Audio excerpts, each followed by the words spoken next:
ಮಾಡ್ತಾರೆ ಅಂತ ಅನಿಸ್ತಾ ಇತ್ತು ಸರ್. ಯಾಕಂದ್ರೆ ಈಗ ಗ್ಯಾರಂಟಿಗೆ ಅವರು ಹಣವನ್ನು ಹೊಂದಿಸ್ತಾ ಇದ್ದಾರೆ. ಜೊತೆಗೆ ಸಾಕಷ್ಟು ಅವರು ಸಿಎಂ ಕಚೇರಿನ ದುರಸ್ತಿ ಮಾಡೋದಕ್ಕೆ 2.5 ಕೋಟಿ ಸಹ ಖರ್ಚು ಮಾಡಿದ್ದಾರೆ. ನೋಡಿ, ಅವರು ಜನ ಖರ್ಚು ಮಾಡ್ತಾರೆ ಅನ್ಸುತ್ತೋ ಬಿಡುತ್ತೋ ಅನ್ನೋದಕ್ಕಿಂತ ಹೆಚ್ಚಾಗಿ ಹಿಂದೆ ಯಾವಾಗಲೂ ಸಹ ಬೆಂಗಳೂರು ಮಹಾನಗರಕ್ಕೆ ಇಂಥ ದುಸ್ಥಿತಿ ಬಂದಿರಲಿಲ್ಲ.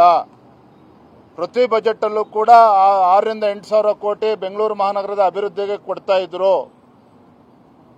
ಹಿಂದೆ ಬಿಜೆಪಿ ಸರ್ಕಾರ ಇದ್ದಾಗಲೂ ಸಹ ಬಿಜೆಪಿ ಶಾಸಕರಿಗಷ್ಟೇ ಅಲ್ಲ, ವಿರೋಧ ಪಕ್ಷದಲ್ಲಿದ್ದಂಥ ಕಾಂಗ್ರೆಸ್ ಶಾಸಕರ ಕ್ಷೇತ್ರಕ್ಕೂ ಕೂಡ ಹೆಚ್ಚು ಅನುದಾನವನ್ನ ಯಡಿಯೂರಪ್ಪನಿದ್ದಾಗ ಕೂಡ ನೀಡ್ತಾ ಇದ್ರು.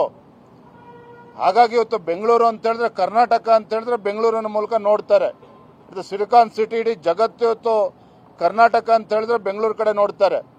ಹಾಗಾಗಿ ಬೆಂಗಳೂರಿಗೆ ಹೆಚ್ಚು ಅನುದಾನ ನೀಡಬೇಕು ಅಂತಕ್ಕಂಥ ಒತ್ತಡ, ಆಗ್ರಹ ನಮ್ಮೆಲ್ಲ ಶಾಸಕರದ್ದಿದೆ.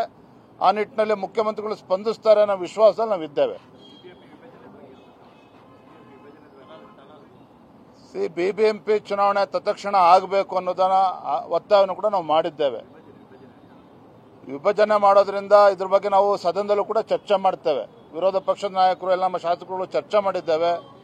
ಗ್ರೇಟರ್ ಬೆಂಗಳೂರು ಹೆಸರು ಹೇಳಿಕೊಂಡು ಬಿಬಿಎಂಪಿ ಚುನಾವಣೆ ದೂಡ್ತಕ್ಕಂಥ ಕೆಲಸ ಆಗಬಾರ್ದು.